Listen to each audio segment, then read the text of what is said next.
Wahyu 11 dulu. Diberikanlah kepadaku sebatang bulu seperti tongkat pengukur, rupanya dengan kata-kata berikut, bangunlah dan ukurlah bait suci Allah dan mesbah dan mereka yang beribadah di dalamnya. Wahyu 11 ayat 1 ya, ukur bait suci, mesbah, dan yang beribadah dalamnya. Bait suci yang terakhir ya. Jadi saudara, di bait suci yang terakhir, itu bukan gedung bangunan saudara ya. Bait suci yang terakhir itu adalah kita. Wahyu 11 ayat 1 tadi ya. Apa tadi? Ukurlah bait suci, ya mezbah dan halaman dalam. Sebentar, halaman dalam itu yang di dalam ya, pokoknya Salomon Pos itu yang di luar. Jadi suruh ikut bait suci. Siapakah bait suci? Bait suci ini adalah kita. Ya, kita ini siapa saudara? Ada dua ya. Orang Yahudi dan orang Kristen. Ini adalah yang cinta Tuhan sungguh-sungguh ya. Bukan sembarangan Kristen, bukan sembarangan Yahudi ya. Lalu apakah mezbah? Ya, mezbah adalah korban bakaran daging kita, saudara. Kemarin di dalam kabar sudah dijelaskan ya bahwa kita ini adalah korban bakaran daging kita, hawa nafsu kita. Hawa nafsu kita. Jadi bait suci adalah orang Kristen dan orang Yahudi, mezbah itu adalah tempat mengorbankan, tempat dikorbankannya daging dan hawa nafsu kita di sebuah tempat. Ada tempatnya ya. Di mana tempatmu saudara? Di kantor kah? Di rumah tanggamu kah? Ya. Tempat di mana daging dan hawa nafsu kita, terutama di mana saudara? Di dalam bait suci, dalam kumpulan tubuh Kristus. Di manakah mezbah?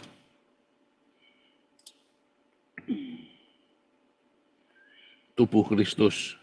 Kalau tubuh Kristus kan nggak bisa cuma satu, saudara. Tetapi sekumpulan orang percaya. Ya kan?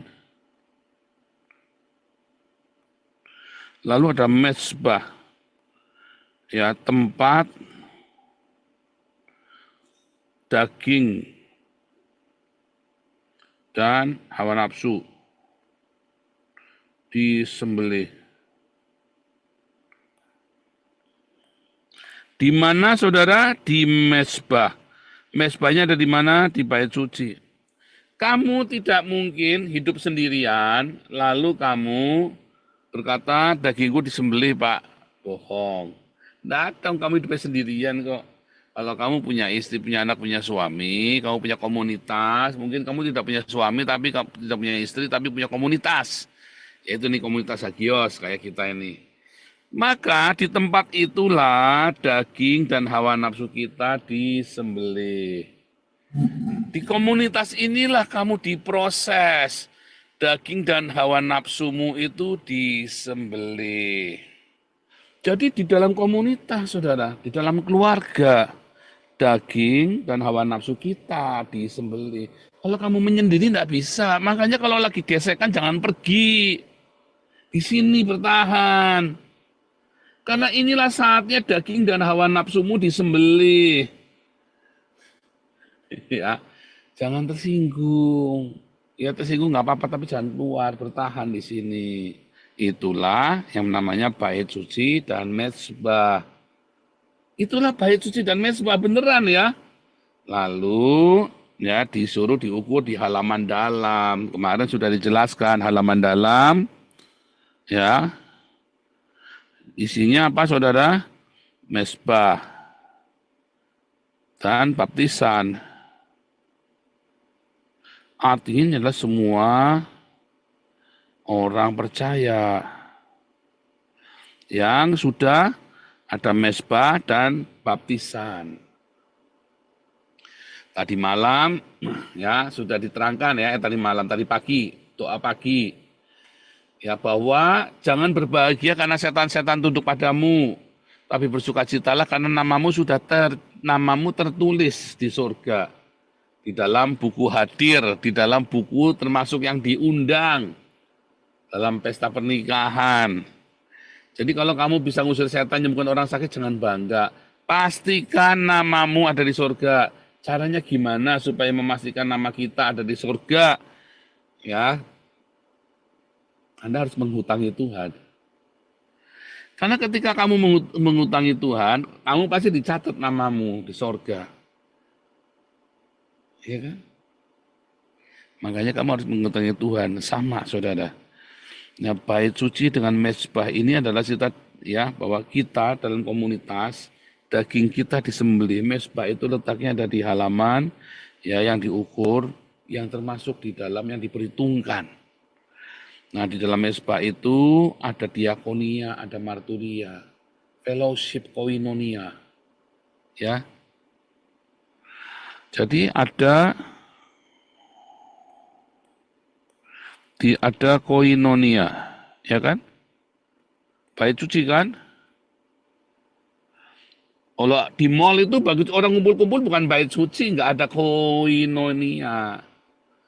Orang di mall ya, walaupun ini orang-orang Kristen itu di YouTube orang-orang lagi ngerumpi, itu bukan bait suci karena mereka lagi ngerumpi arisan misalnya.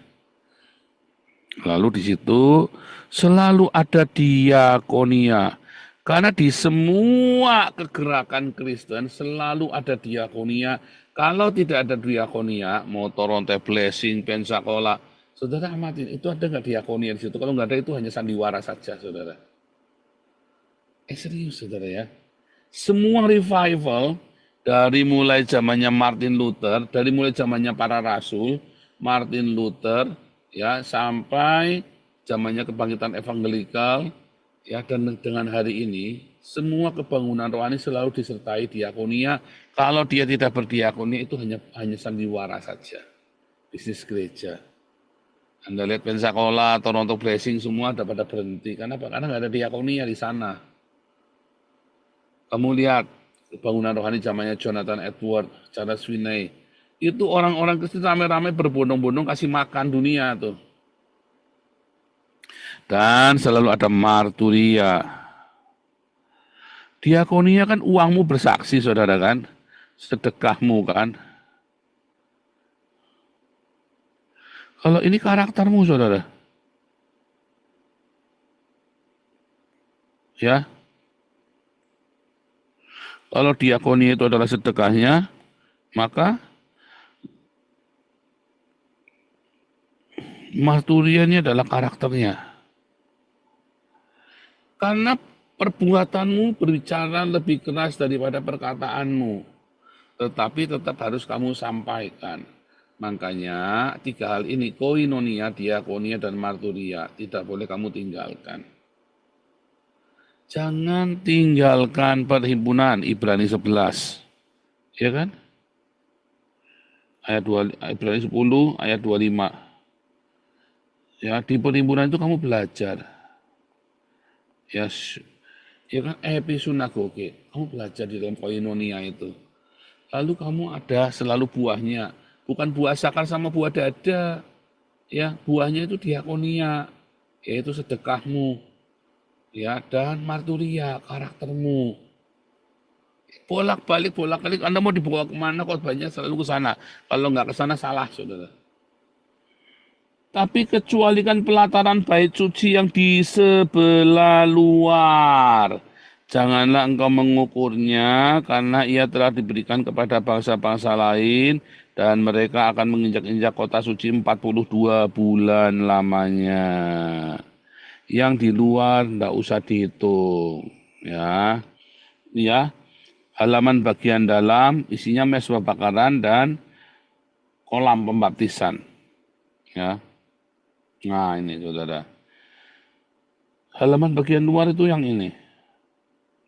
Ini luar nih. Ini dalam. Ini luar. Bagian luar udah. Yang paling penting dari bait suci adalah bagian dalam ini, saudara. Yang paling penting. Ini adalah di Masjidil Al-Aqsa, di luar. Diberikan kepada bangsa-bangsa lain.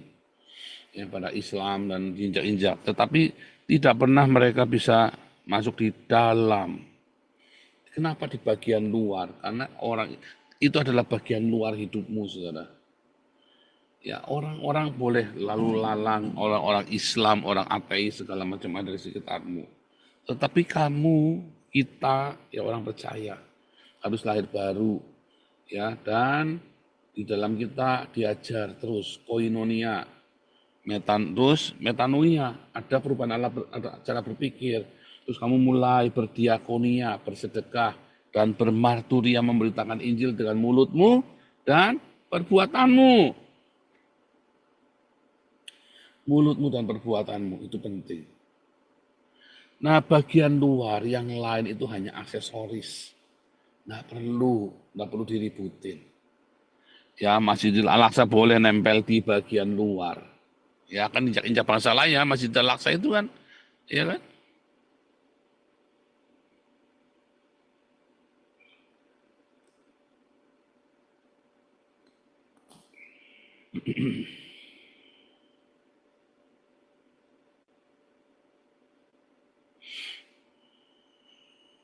Itu ya. Jadi bagian luar, ya, Wahyu 11 ayat 2. Kecuali kan pelataran bagian luar, itulah aksesoris hidupmu. Ya, pakaian. Yang bagian dalam inilah bait suci dengan bagian dalaman-dalamnya ini. Ya hati kita. Yang di luar itu penampilan tok, nggak usah. Kau mau dihina, ya kan diinjak-injak kan, harga dirimu ada, nggak usah lah. Status sosialmu itu nggak penting, ya kan? Status sosial, harga diri dan sebagainya itu nggak penting, saudara. Biarlah itu diinjak-injak, nggak apa-apa. Yang penting kamu harus ada koinonia, bait Allah, tubuh Kristus. Harus di situ harus ada sedekah, ya kan? Dan harus ada marturia, ada roti, sedekah, dan ada menorah, ya, marturia. Yang dikorbankan adalah daging dan hawa nafsu kita, harga diri kita. Itu yang dimaksud ya. Nah, dan aku akan memberi tugas kepada saksiku supaya mereka bernubuat sambil berkabung 1260 hari. Ya, kalau bilang 42 bulan, pakai bulan berarti untuk setan, untuk lawan. Kalau bilang 1260 hari berarti untuk kita. Aku memberi tugas kedua saksi. Siapakah saksi? Main sudah dihasilkan orang Yahudi dengan orang Kristen, ya, bukan Elia dan Henok, bukan Elia dan Musa, bukan, tetapi saksi itu adalah orang Kristen dengan orang Yahudi. Ya, kita akan berpuasa berkabung, ya, berkabung, sudah, jangan takut, berpuasa untuk semua hidup kita, ya, 1260 hari. Mereka adalah pohon zaitun dan kedua kaki Dian, ada dalam Roma 11 ya, Roma 11, Zakaria 4. Dan jikalau ada orang yang hendak menyakiti mereka, keluar api dari mulut mereka menghanguskan semua musuh mereka. Dan jikalau ada orang hendak menyakiti mereka, maka orang itu harus mati secara itu.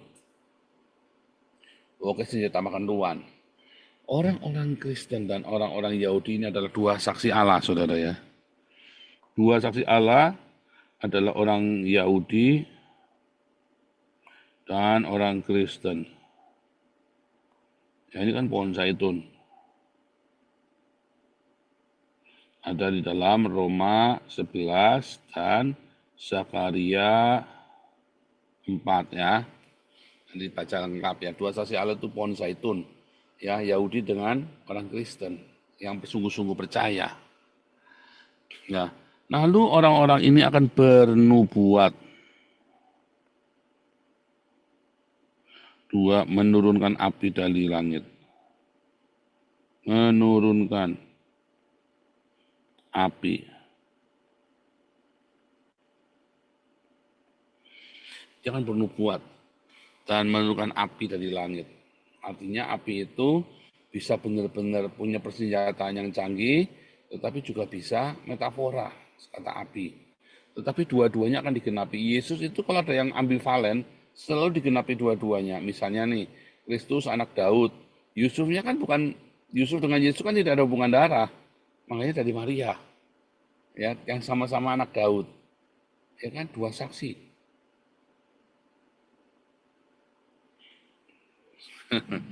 Nah, itu yang dimaksud ya, menurunkan api dari langit. Apakah itu benar-benar api hurufiah? Bisa. Tetapi juga artinya ini perkataannya itu penuh kuasa, saudara. Suara kenabian, ya kan akan bernubuat dan mungkin api dari langit, tajam sekali itu. Kayak api dari langit yang membakar pemerintahan dunia ini dan ketidakadilan di seluruh dunia. Suara kenabian ini kan kayak membakar hidupmu, saudara. Ya kan? Dan mereka akan bersaksi. Marturia, ya. Mereka akan melakukan marturia. Kalau bernubuat itu kan artinya dia harus berdoa, saudara ya. Dia berdoa, berdoa syafaat, dan dia kemudian bersaksi, saudara. Ada koinonia. Di dalam koinonia dan nubuatan. Kalau nggak ada, nubuatannya buat apa?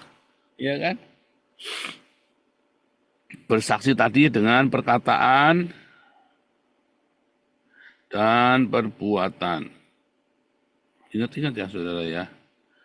Dua saksi Allah itu, orang Yahudi dan orang Kristen, itu disuruh dengan perkataan dan perbuatan menurunkan api dari langit.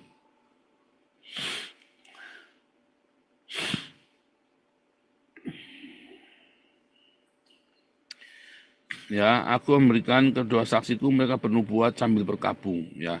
1260 hari.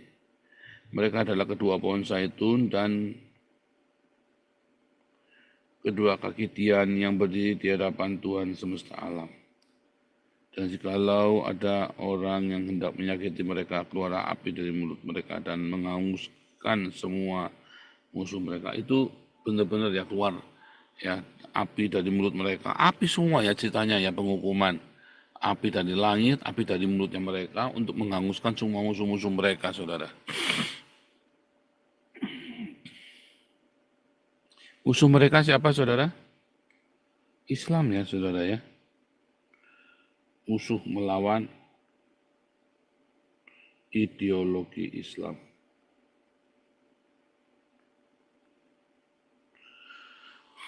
Kenapa Islam? Karena udah jelas bagi Islam itu orang Kristen kafir, orang Yahudi kafir. Orang tidak mau jadi Islam, maksudnya begitu ya. Orang Yahudi yang tidak mau jadi Islam, orang Kristen, orang-orang Yahudi yang percaya kepada Yesus dan orang-orang pagan yang percaya pada Yesus itu disebut kafir.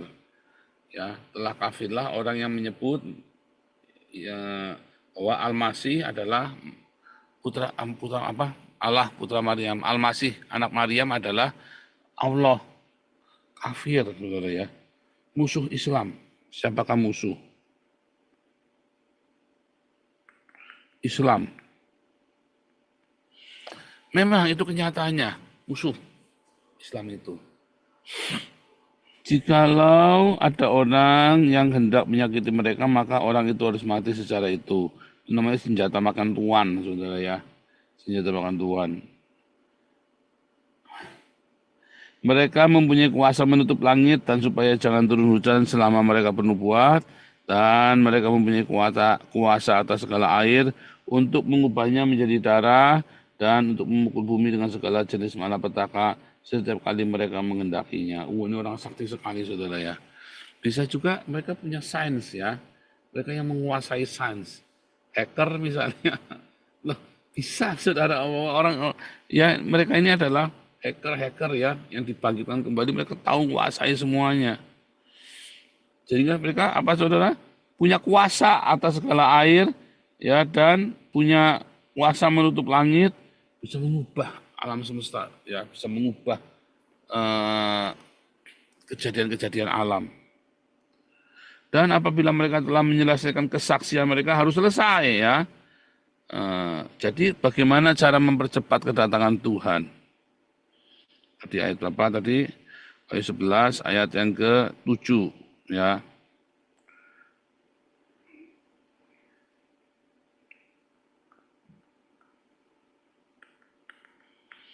Mereka selesai, mereka bersaksi, harus saudara ya. Karena ini adalah kunci ya dari kelemahan menjadi kekuatan. Bersaksi itu penting, saudara. dengan hidupmu, dengan perbuatanmu, sesederhana apapun kesaksianmu, itu penting. Ya, jangan meremehkan bersaksi. Lihat ya.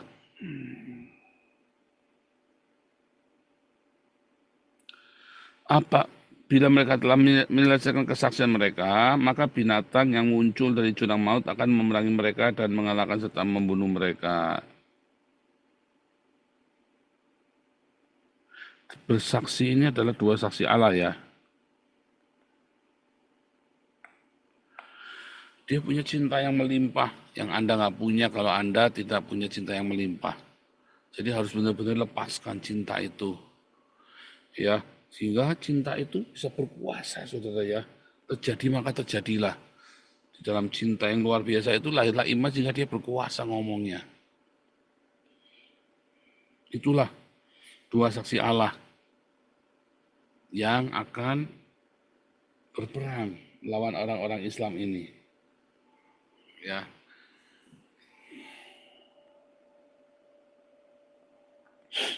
Nah, lihat. Lalu binatang itu membunuhnya, ya.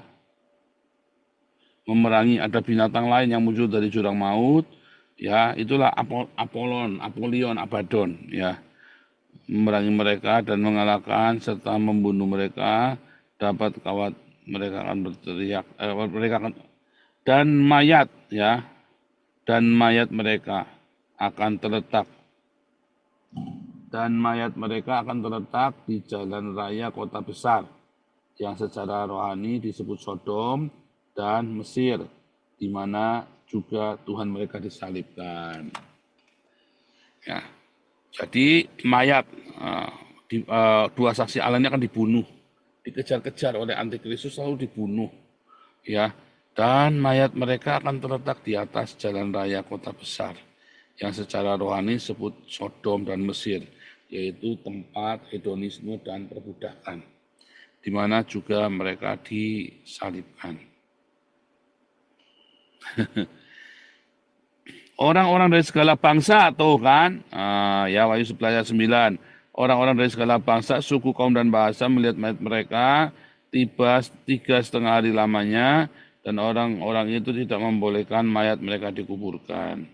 Dan mereka akan diam di atas bumi dan bergembira bersukacita atas mereka itu dan berpesta dan saling mengirim hadiah. Karena kedua nabi itu telah merupakan siksaan. Tuh, kedua nabi loh saudara.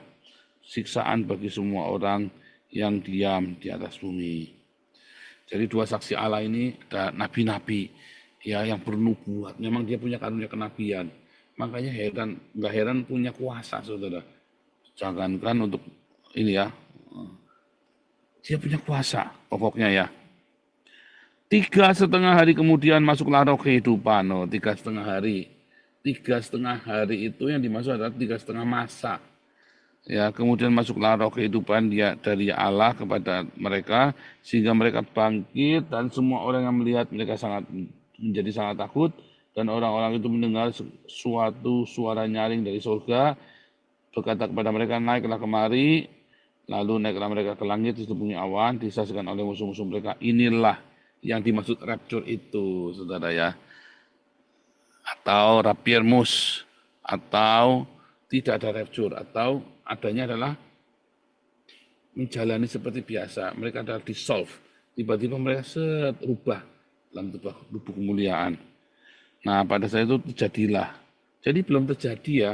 Pada saat itu terjadilah gempa bumi yang dahsyat dan 1/10 bagian dari kota itu rubuh dan 7.000 orang mati oleh gempa bumi itu.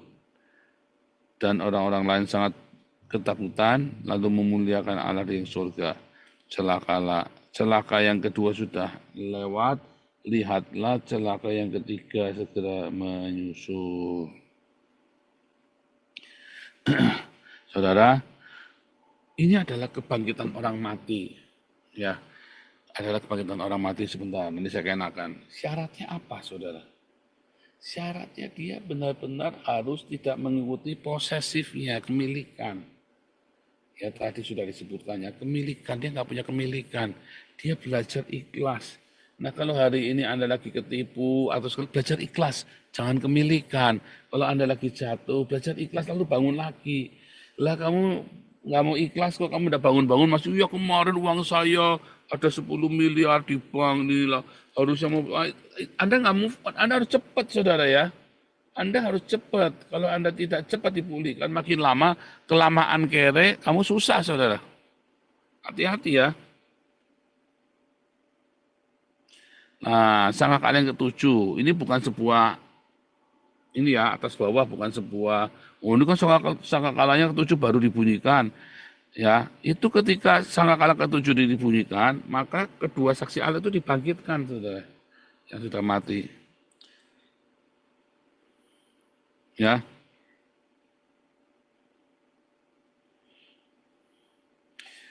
lalu malaikat yang ketujuh meniup sangkakalanya dan terdengarlah suara-suara nyaring dalam surga katanya pemerintahan atas dunia dipegang oleh Tuhan kita dan dia yang diurapinya dan ia akan memerintah sebagai raja selama-lamanya. Nah inilah kemudian setelah kita dipanggil masuk kerajaan 1000 tahun. Syaratnya apa? Ya syaratnya apa? Syaratnya yang paling penting Anda harus mengenakan pikiran dan perasaan Kristus. Syaratnya itu saudara. Apa itu pikiran dan perasaan Kristus? Yaitu tadi logikamu, logika Tuhan Yesus. Anda harus belajar ya sampai Anda terobsesi dengan Tuhan Yesus. Anda bisa mengerti pikiran dan perasaan Kristus dengan lebih mudah. Beneran saudara ya. Makanya nanti kan ada anti aniaya nih ya kan.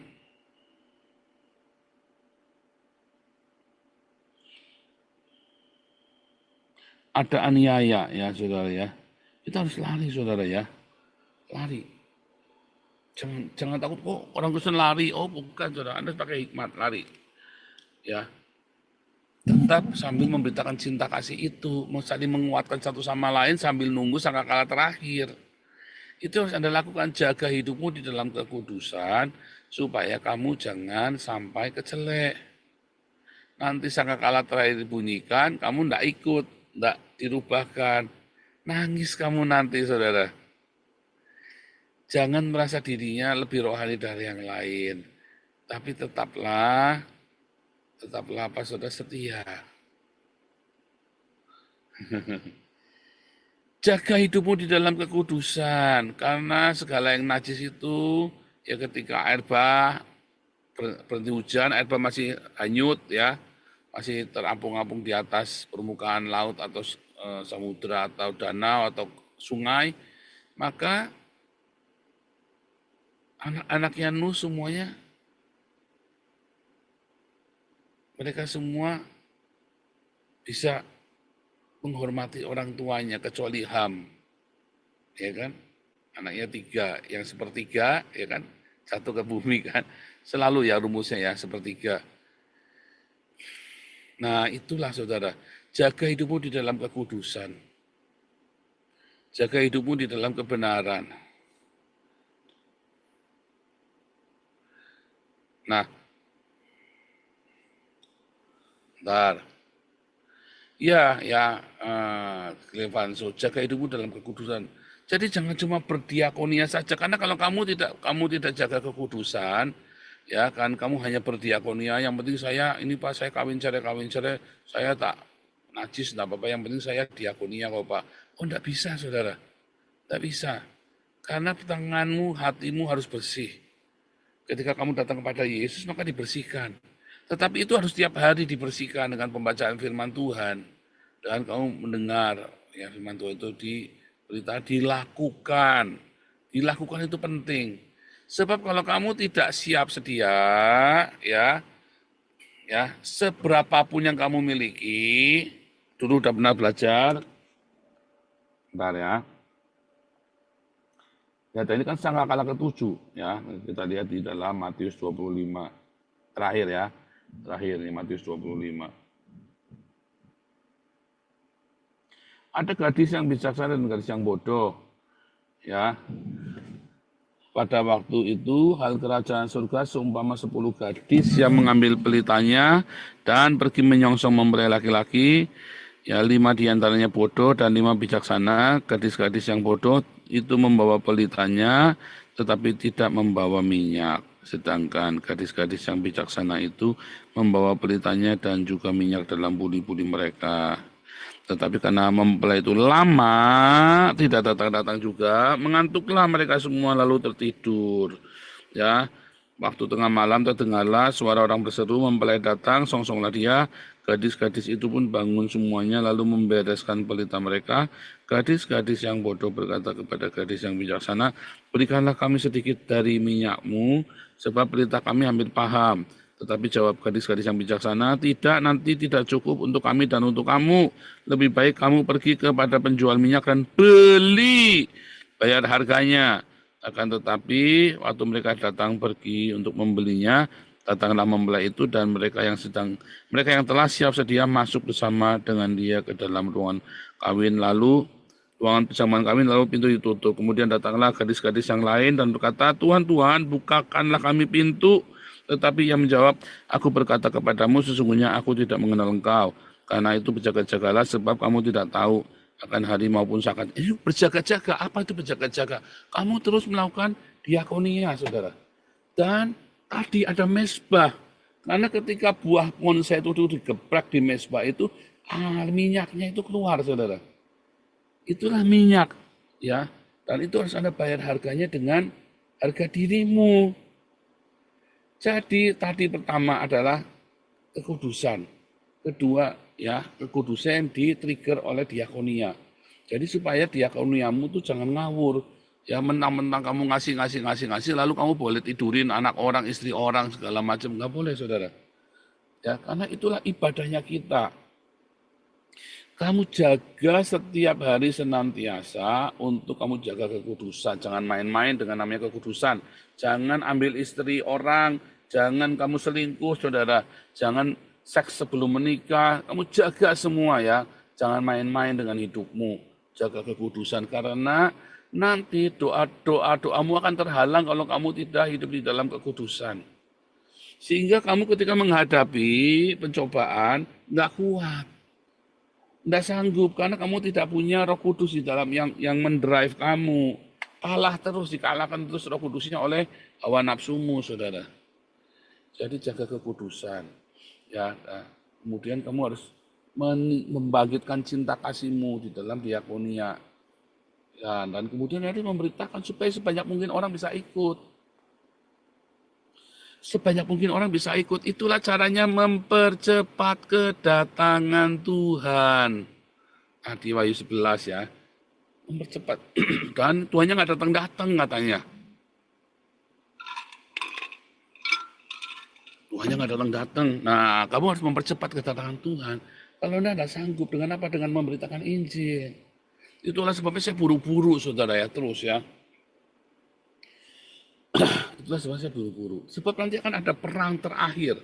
Di dalam Wahyu 11 tadi kita kembali ya. Wahyu 11. Ini adalah perang terakhir, saudara. Wahyu pasal 11. Wah. Dua saksi. Lalu malaikat yang ketujuh meniup sangkakalanya dan terdengarlah suara nyaring di surga katanya, pemerintahan atas dunia dipegang oleh Tuhan kita dan Dia yang diurapinya. Ia akan memerintah sebagai raja sampai selama-lamanya. Ya, ini kan akan ya, mau masuk kerajaan 1000 tahun. Dan ke-24 tua-tua duduk di hadapan Allah tata mereka. Di atas tata mereka tersungkur dan menyembah Allah sambil berkata, kami mengucap syukur kepadamu ya Tuhan Allah yang Maha Kuasa, yang ada dan yang sudah ada, ya. Dan Engkau telah memangku kuasamu, ya. Allah yang Maha Kuasa, yang ada dan yang sudah ada itu maksudnya adalah Yehova, saudara ya. Ahye, Asher, Ehye. Ya, yang ada dan yang sudah ada. Karena Engkau telah memangku kuasamu yang besar dan telah memulai memerintah sebagai raja, semua bangsa telah marah, tetapi amarahmu telah datang dan saat bagi orang-orang mati untuk dihakimi dan memberi upah kepada hamba-hambamu nabi-nabi dan orang-orang kudus. Dan kepada mereka yang takut akan namamu, kepada orang-orang kecil dan orang besar, untuk membinasakan barang siapa yang membinasakan bumi, maka terbukalah bait suci Allah yang di surga, kelihatanlah tabut perjanjiannya dalam bait suci itu, terjadilah kilat dan deru guru dan gempa bumi dan hujan es lebat.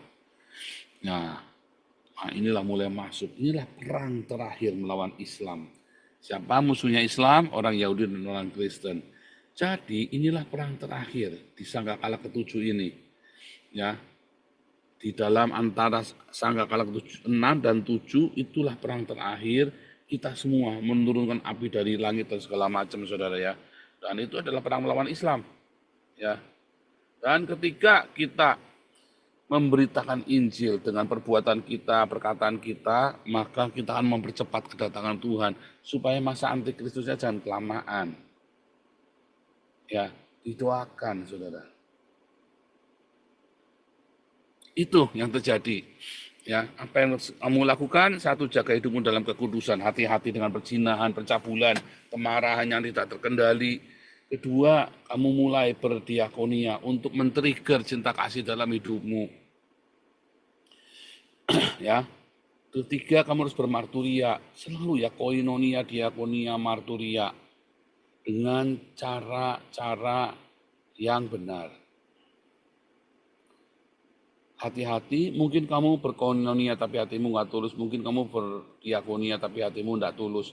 Mungkin kamu bermarturia tapi hati kamu nggak tulus. Percuma, saudara. Karena itu harus digeprek.